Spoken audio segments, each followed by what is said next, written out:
अस्सलाम वालेकुम जी।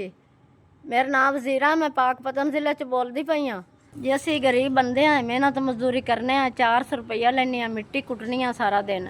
मिट्टी कुटनी कोई ला नहीं, बहुत हालात खराब है ते ना कोई कमावा ना ना लाने ना देने। हाँ जी, बुरा था, शुगर दी मरीज हाँ, कोई वसीला कोई नहीं है, बहुत हालात खराब है। हाँ जी, मेरा मियाँ वडेरी उम्र दा है, लभ जावे कोई कर लेंदा, ना लभे तो वेला घरे बैठा। छूर एक है, 4 बेटियां हैं, कोई काम नहीं करता, बड़े औखे ते तंग आए।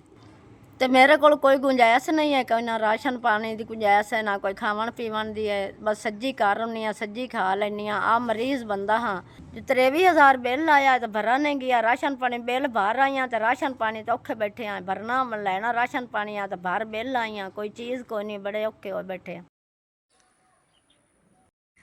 SVS ਤੁਹਾਡੀ ਮਿਹਰਬਾਨੀ, ਤੁਹਾਡੀ ਤਰਫ 5000 रुपया मैंने मिल गया। अल्लाह पाक ਤੁਹਾਨੂੰ घना देवे, अल्लाह ਤੁਹਾਨੂੰ खुश रखे, अल्लाह पाक इस कंपनी ਨੂੰ भी देवे।